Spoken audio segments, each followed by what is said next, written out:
Oui, nous sommes en ligne avec Manon Aubry. Bonjour. Bonjour. Vous êtes eurodéputée La France Insoumise, coprésidente du groupe de la gauche au Parlement européen. Vous êtes première vice-présidente de la Commission du commerce international. Qu'est-ce qu'il faut faire ? Vous faites partie des partisans de la théorie de l'œil pour œil, dent pour dent, droit de douane contre droit de douane, Manon Aubry ? D'abord, je pense qu'il faut prendre la mesure de ce qui est en train de se passer. On est littéralement en train d'assister à une nouvelle ère du commerce international qu'on peut qualifier d'une guerre commerciale qui va avoir des conséquences majeures, probablement en termes d'inflation. Et il est fort à parier que les gens qui nous écoutent payent d'une manière ou d'une autre cette guerre commerciale. Inflation pour nous et pour les Américains. Exactement, des deux côtés de l'Atlantique.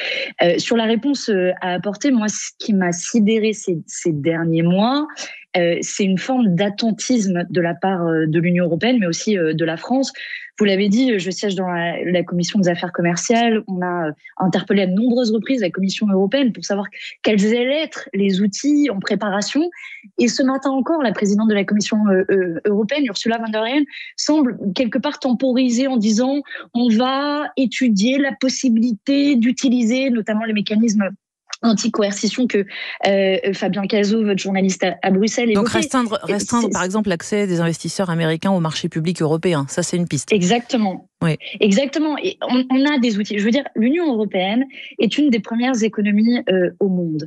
On a des outils à la fois sur la fixation de droits de douane, mais derrière aussi sur le fait de limiter l'accès au marché public européen qui représente une grande partie de l'économie européenne et de restreindre l'accès aux entreprises américaines, de viser les géants du numérique.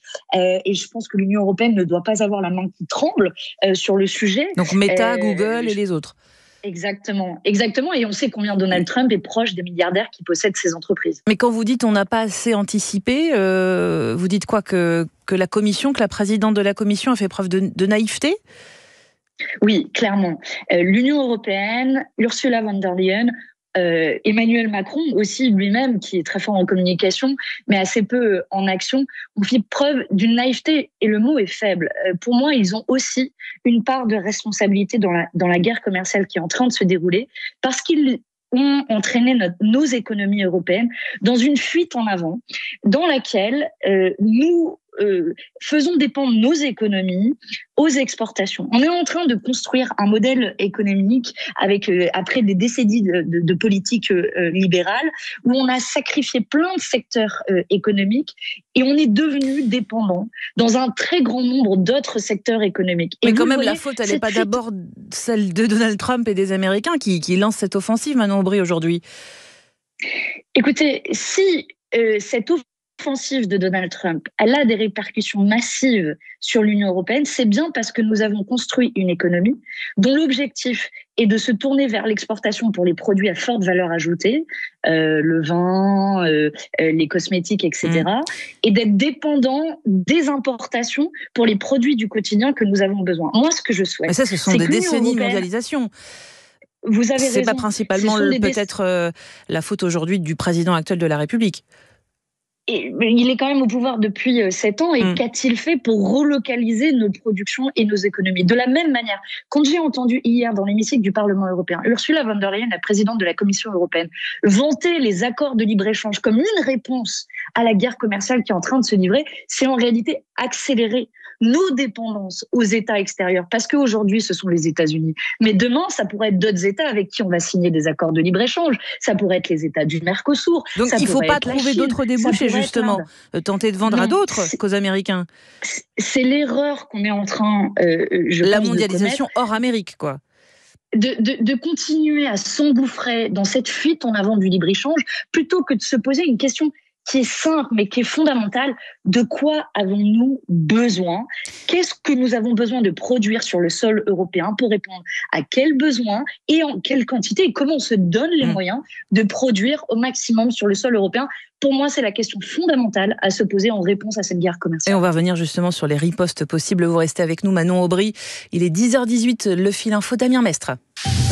alors que Benjamin Netanyahou est actuellement en déplacement dans le pays. La Hongrie annonce il y a quelques instants son retrait officiel de la Cour pénale internationale. Le Premier ministre israélien qui est visé par un mandat d'arrêt de la CPI pour crimes de guerre et crimes contre l'humanité. Son homologue Viktor Orban considère cette procédure comme honteuse.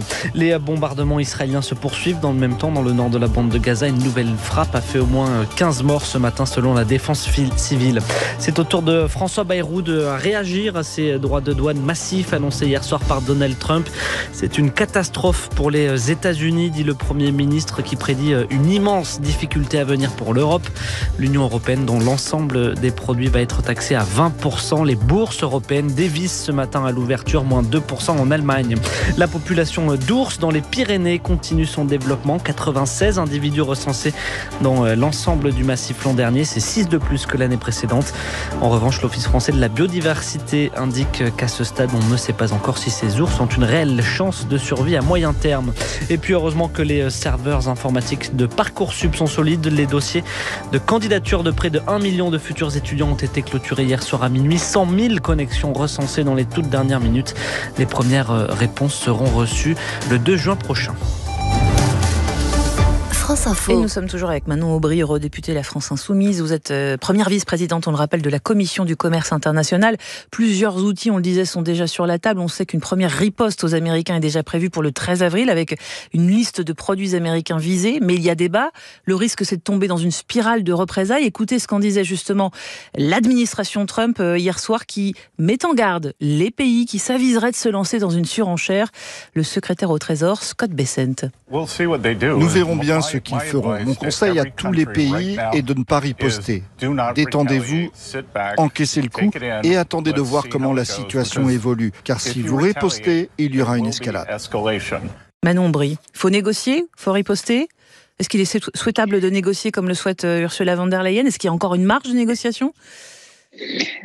Pour être honnête, je crois assez peu à la marge de négociation. Il est évident que c'est un rapport de force qui s'est engagé avec les États-Unis. Et à partir du moment où il y a un rapport de force qui est engagé, il faut nous se donner les moyens de ce rapport de force avec des droits de douane, les instruments anti-coercition que l'on évoquait auparavant. Mais il faut surtout se poser les questions dès maintenant du moyen terme pour avoir les moyens de produire ce dont nous avons besoin en Europe. Venir en aide aussi aux secteurs qui seront les plus touchés, peut-être utiliser le fruit de ce qu'on va toucher en droits de douane supplémentaires pour venir en aide spécifiquement à ces secteurs qui sont touchés. Mais vous êtes pour, à court terme, vous êtes pour le fait de rendre l'appareil sur les droits de douane, sur le bourbon, sur les produits américains.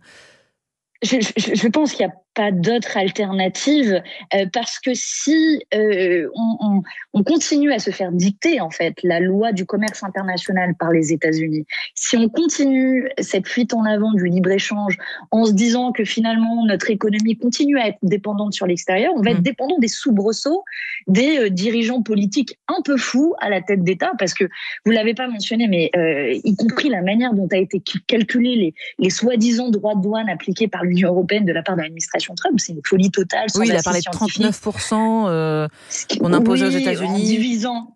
En divisant le montant du déficit commercial par celui des importations en provenance de l'Union européenne, ça n'a absolument aucun sens pour être honnête. Oui, il y a beaucoup d'économistes qui disent que voilà, ce sont de mauvais calculs. Oui, effectivement. Non, ça n'a aucun sens. Ouais, ça n'a aucun sens parce que ça prend compte, par exemple, la TVA que payent toutes les entreprises, y compris les entreprises européennes.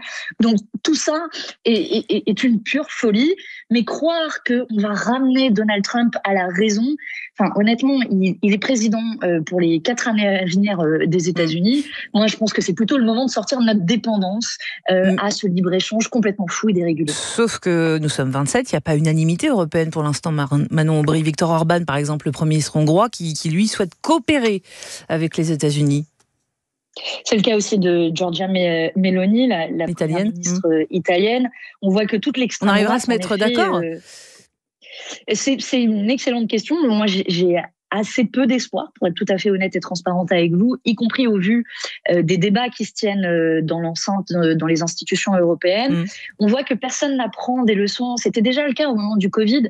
Je me souviens que Emmanuel Macron lui-même avait dit au moment du Covid, et pour le coup, je partage cette analyse, il avait dit: déléguer à d'autres notre capacité à produire, à s'alimenter est une folie. Mais de cette phrase lucide, il n'a tiré aucune conclusion et on a continué cette fuite en avant. Et quand on a, je vous le disais à l'instant, Ursula von der Leyen, la présidente de la Commission européenne, qui vient dans l'hémicycle vanter les accords de libre-échange avec le Mercosur, avec le Vietnam, avec l'Inde, est-ce qu'on va reproduire encore, combien de fois on va reproduire les mêmes erreurs avant de se dire, bon, peut-être qu'il faut reconstruire nos économies pour répondre à nos besoins, soutenir nos industries pour donner des débouchés directs. Ce sera bon pour l'emploi, ce sera au passage bon pour le climat et ce sera aussi bon sur l'avenir du commerce international en donnant des propres débouchés à nos industries. Merci beaucoup Manon Aubry pour votre réaction. Merci d'avoir accepté l'invitation de France Info ce matin, eurodéputée La France Insoumise, coprésidente du groupe de la gauche au Parlement européen et première vice-présidente de la Commission du commerce international.